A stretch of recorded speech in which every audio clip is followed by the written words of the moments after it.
Assalamualaikum warahmatullahi wabarakatuh. Good afternoon, everyone.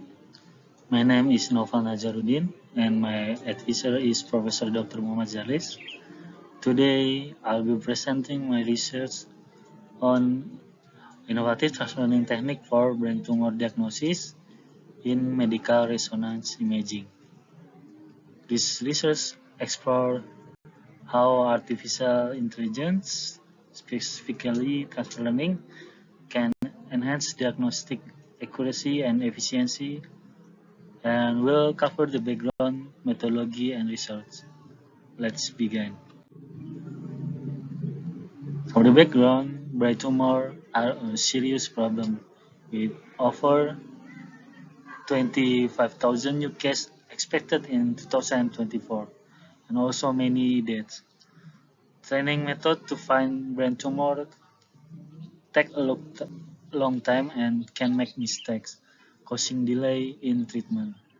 AI is becoming very useful in healthcare, and transfer learning can help by making diagnosis faster and more accurate.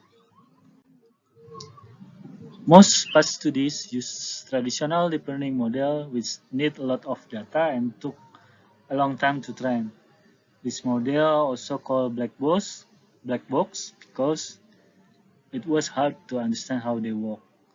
My research solved this problem by using transfer learning to reduce data needs, and adding explainability tools to make the models clearer and easier to understand. And come the research question, can a new innovative automated approach that combine deep learning, transfer learning, and gradcam visualization make brain tumor diagnosis from MRI image easier to understand? Our goal is to create transfer learning model to classify brain tumors and check how well it works using accuracy, precision, recall. And then the benefits are fewer mistakes in diagnosis, saving time and resource with automation, and then helping improve AI in healthcare. Let me give a brief overview of the concept behind this research. Introduction to brain tumor. Brain tumor are unusual cell growth that can be not cancerous or cancerous. Common types are glioma, meningioma, and pituitary tumors. Gliomas are fast-growing and common tumors, making up over 40,000 over 40% of primary brain tumors. And meningioma are slow-growing tumors that start in protective membranes around the brain and spinal cord. They are usually not cancerous but can cause problems because they're pressing the brain and the nerve. And then pituitary tumors grow in pituitary gland, which control hormone production in the body. Magnetic resonance image or MRI is a medical imaging method that uses strong magnet and radio wave to create detailed picture of the inside of the body. An analogy is learning to and then transfer learning is a technique in machine learning where a pre-trained model is reused for new tasks with minimal adjustment. You can use analogy learning to drive a bus, which is easier for someone who already has the skill of driving car. They already understand how to drive and now traffic rules, so they just need to learn to adjust to a larger vehicle. Then the research methodology, I'm using CRISP-DM. CRISP-DM was originally designed for data mining, but its flexibility allows it to be adapted for research projects that require deep and structured data analysis. This methodology consists of 6 stages: business understanding, data preparation, modeling, evaluation, and deployment. In data mining, this step focus on understanding the business goal of the project. But for research, it is used to define the business goal and figure out what is needed to achieve them. The data understanding stage is about gathering and learning about the data for this research. In this study, the dataset was taken from Kaggle, an online platform with public dataset. It contained 70,023 human brain MRI images, and then divide into 4 categories: glioma, meningioma, pituitary, and no tumor, means the normal MRI brains. Then in the next stage, data preparation, there are 7 processes conducted. Start from initialize visualization. The image have different size and pixels distribution, so data transformation is needed, including resizing, scaling, and normalization to make the data consistent and high quality. Before we do the transformation, we need to remove the duplicate MRI image. This removing duplicate is very important because it helps the model work better, reduce the overfitting, and makes process faster. If duplicates are not removed, the model might become biased, overfit certain class, give an inaccurate evaluation, and distort the data, which can hurt its performance and reliability. Then data splitting. We split the data into the dataset test to the test dataset to validation data and testing data. Validation data have improved the model during training.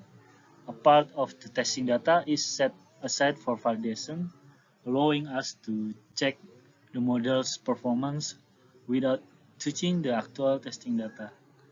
The remaining testing data is saved for the final evaluation. This data is not used in training or validation because we want to give more accurate idea of how the model will work with new unseen data. Normalization data, it's to change visual values from rank of 0 to 255 to a rank of 0 to 1. This is important because it makes the input data more uniform, helping the model train more efficiently and steadily. Data augmentation. Adding brightness variation help the model handle different lighting conditions in real-world situations. It's also improve the model ability to generalize, so it doesn't just memorize the trained data, but can also understand patterns in new unseen data. Before being used in the model, the images are resized to fit the required input size of the chosen model. The image shows the results after transformation where its image has been rescaled, adjusted for brightness and resize. It also includes statistical detail like minimum and maximum pixel value, mean, standard deviation, and image size. In the modeling step, there are 3 processes conducted. The first one is model selection. The model selection was based on the top 5 accuracy ranking on the Keras library documentation set. Choosing this model solves the need to balance size and accuracy, especially for devices with limited resource like mobile phones.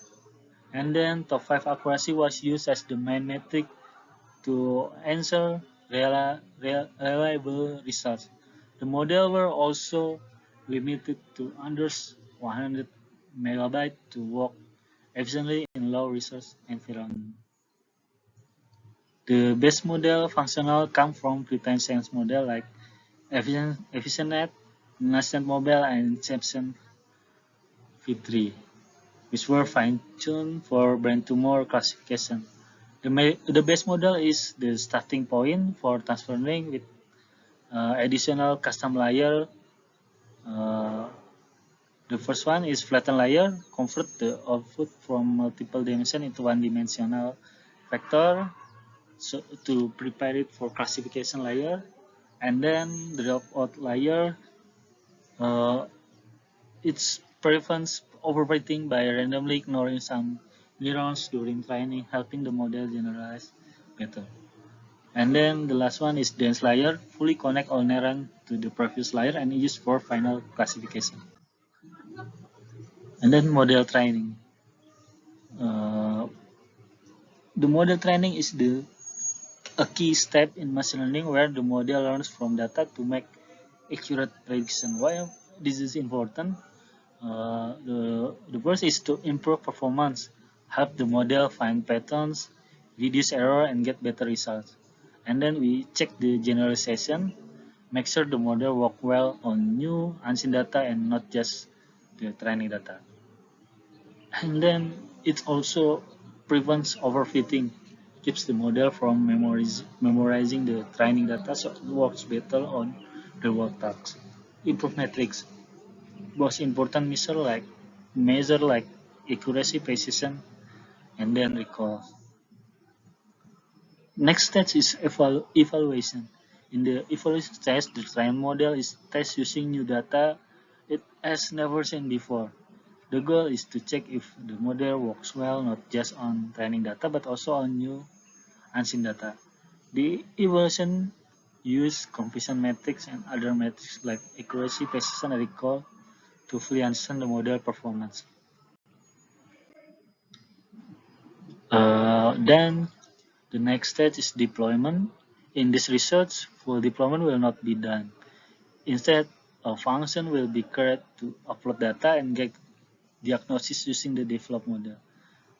This test will focus only on building a prototype, not a full clinical system. The prototype will let user upload MRI image, get prediction, and see the key area the model focus on when making its decisions. Result and discussions. Uh, Based on this table, SSM is the best model because it works well and consistently across all metrics and tumor types. And then FCNet also good second choice with a slightly lower but also reliable result. Inception V3 is just decent but needs better recall to improve its performance. This research show how important it is to balance precision, recall, and accuracy for reliable medical imaging results. Okay, and below is the conclusions. In summary, this research created a transfer learning based model for diagnosing